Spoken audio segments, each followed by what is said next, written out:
I thought I was his only wife, but at his funeral, I found out he had a secret daughter and a second family. My husband died suddenly. I thought losing him would be the hardest part, until I saw the girl crying at the back of the church, and the woman beside her who wouldn't meet my eyes. That's when I realized, my husband had lived a second life I knew nothing about. We were married for 18 years. We had no kids, not because we didn't try, but because life decided otherwise. Still, we were happy, or so I thought. We traveled when we could, built a quiet home together, and shared the kind of laughter that made neighbors jealous. He always made me feel like I was his world. So when he died, a heart attack, sudden and brutal, I felt like the ground beneath me gave way. I planned the funeral alone, chose the songs, the casket, the photo for the program. I sat in the front row, surrounded by people who offered condolences, but it was someone in the very back that caught my eye. A teenage girl, 17, maybe 18, dressed in black, crying harder than anyone else in the room, and beside her, a woman with familiar eyes and a face I couldn't quite place. At first, I thought maybe they were just distant relatives, mourners from his workplace, perhaps. But then the girl stood up, quietly, walked to his casket, and whispered something that broke me. "Goodbye, Dad." I couldn't breathe. Everything around me slowed. The crying, the organ music, even the pastor's voice seemed to fade as those two words echoed in my head. "Goodbye, Dad." I turned sharply, my hands trembling, my heart pounding so loud I could barely think. She looked just like him. Same chin, same eyes. She wasn't just some confused kid, she was his. And the woman beside her, her eyes finally met mine. And I saw it, the guilt, the knowing. She didn't flinch. She didn't look away. After the burial, when everyone began to scatter, I walked toward them. I don't even remember moving, my legs felt numb. But my voice was clear. "Who are you?" The woman blinked. She opened her mouth, but nothing came out. So I asked again, louder this time. "Who are you?" She glanced around, clearly hoping to avoid a scene. But I didn't care. My husband had been lowered into the ground, and with him, apparently, my entire reality. Finally, she spoke. "My name is Rachel," she said quietly. "And this is Ava, your husband's daughter." "No," I said flatly, shaking my head. "That's impossible. We were married for 18 years. He didn't have a daughter." Rachel didn't argue.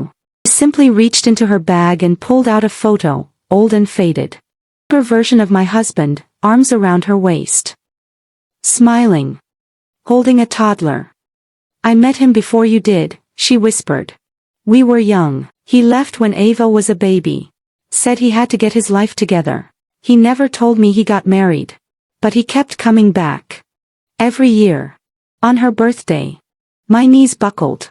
I had to grab the edge of a nearby bench to keep from collapsing. Why now?" I choked. "Why show up now? At his funeral?" She looked down at Ava. The girl looked so ashamed. Like she hadn't meant to speak.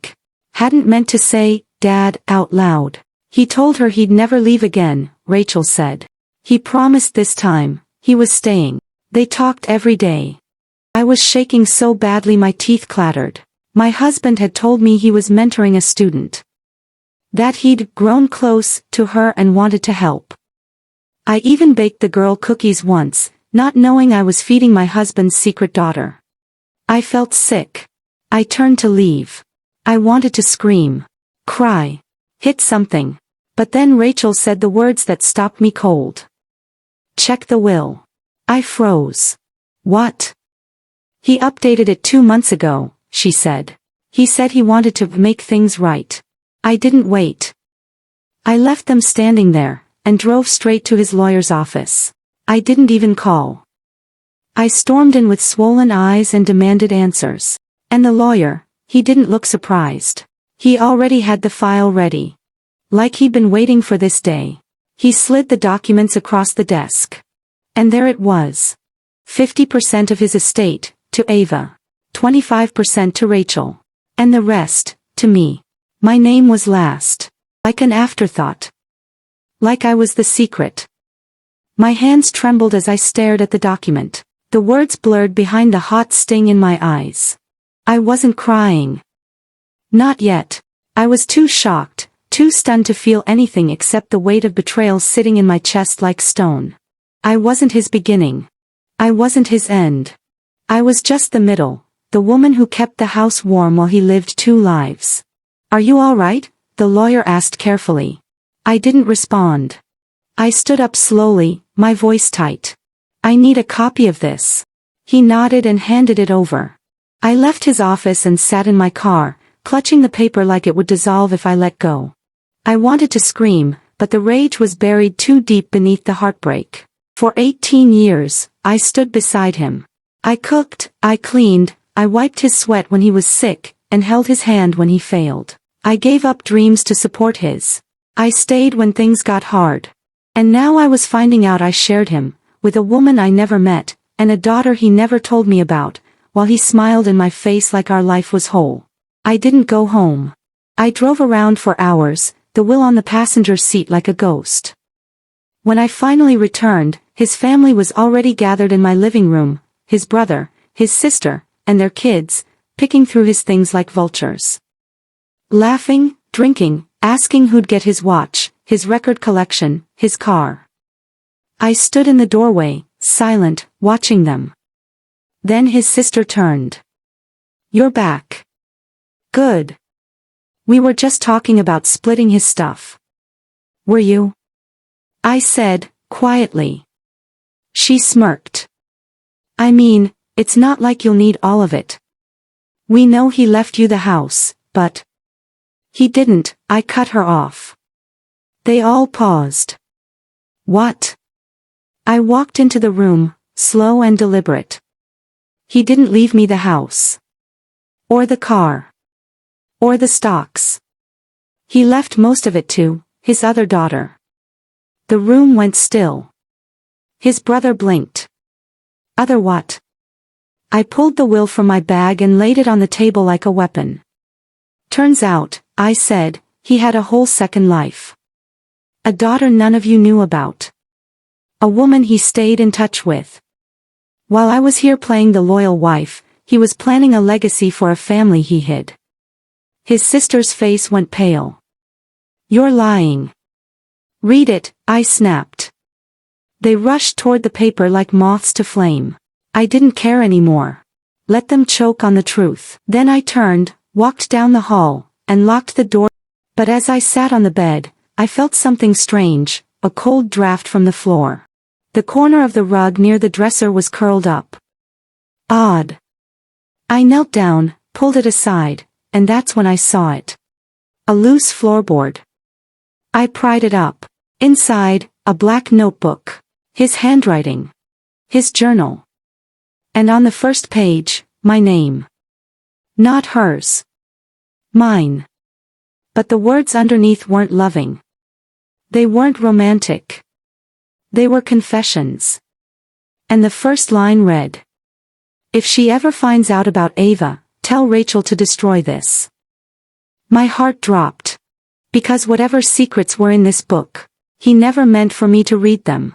I stared at the sentence like it was written in fire. "If she ever finds out about Ava, tell Rachel to destroy this." Ava.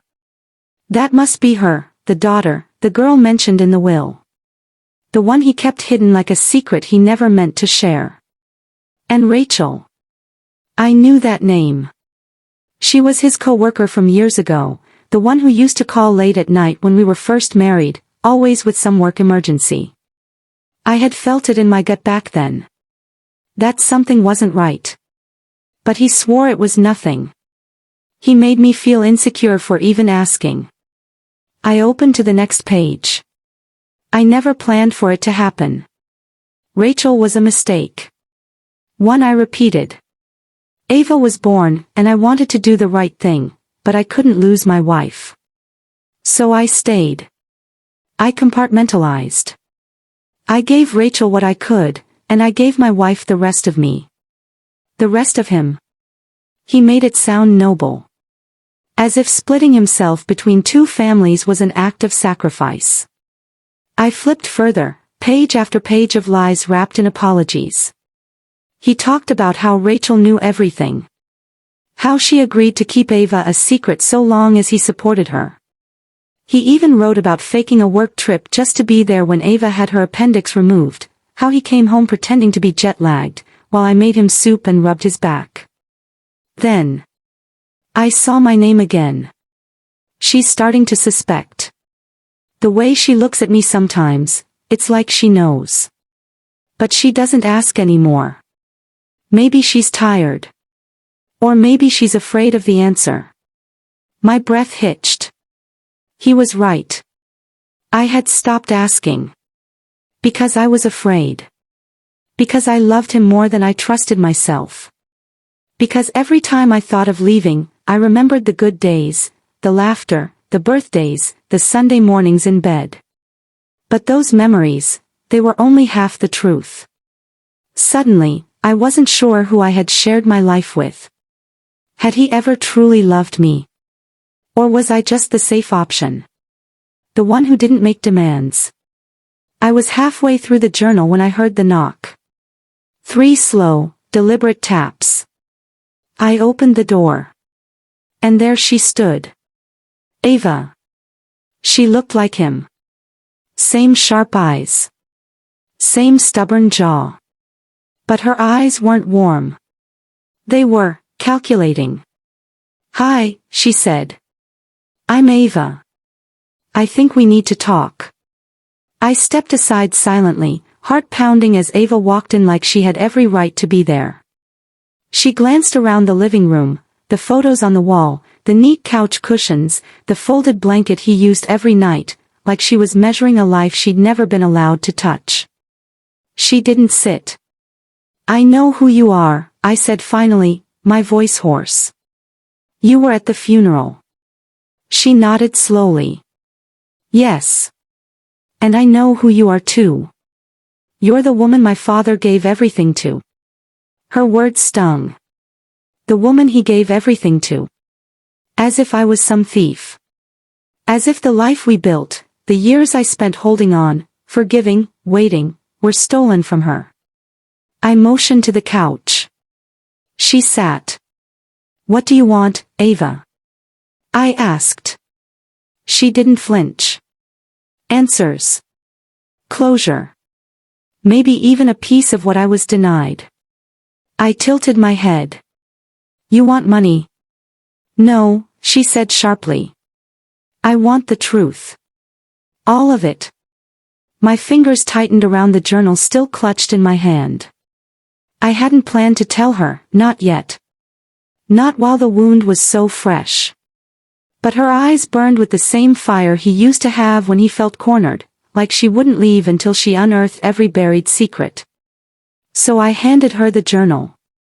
This is your father's handwriting, I said softly. It holds more truth than I ever got from his mouth. She flipped through the pages with trembling fingers. Her expression cracked, a mix of betrayal and something else, grief, maybe. Grief for a father she never truly had. Grief for a life she was forced to live in the shadows. When she got to the entry about the night he missed her high school graduation to be at our anniversary dinner, she stopped. I waited for him, she whispered. I stood outside the auditorium in that blue dress he said he liked.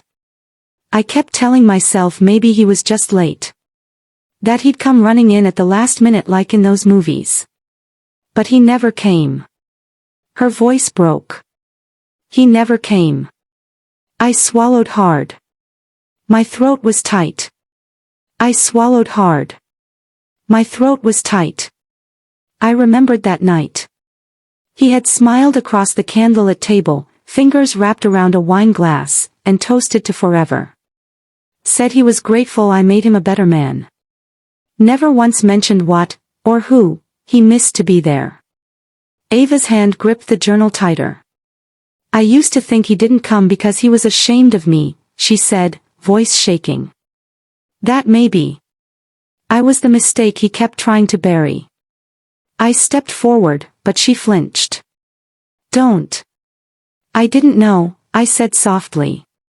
He told me you were part of a painful chapter he wanted to leave behind. I didn't even know you were real until the funeral. Her eyes flared. I was never a secret. He made me a secret. She stood suddenly, the journal still in her hand. You got the memories. The birthdays. The holidays. I got empty chairs and unanswered questions. There was no accusation in her tone, only quiet devastation, like a person trying to mourn someone who never fully existed. She walked to the shelf, scanning the framed photos, all smiles, no shadows. She pointed at one. Was this your wedding? I nodded. He promised he'd be at mine, she whispered. Told me he'd walk me down the aisle. But he never showed. Just like every other time. She turned to face me, eyes burning. You loved the version of him he created for you. But he never stopped being the man who ran. My heart cracked at the truth. I had loved a man who fed me beautiful lies and steady hands, while somewhere else, a girl stood waiting in a blue dress for a father who chose silence. I'm not here to ruin your memories, Ava said, softer now. But I won't let him erase me either. She placed the journal on the coffee table. Keep it. Or burn it. Either way, I know now. She walked to the door. I followed. Wait, do you want to stay? Talk more. Maybe. She shook her head. Maybe one day. But not today. And then she was gone. The door clicked shut behind her, but her words lingered like smoke, choking, honest, heavy. I sank into the couch, staring at the journal he wrote but never had the courage to share. The man I loved had many faces, and one of them left his daughter behind in a blue dress. That night, I didn't sleep. Because loving a man isn't the same as knowing him. And grief, real grief, is mourning not just who they were, but who they should have been. Thanks for watching. Don't forget to like, share, comment, and subscribe for more powerful stories.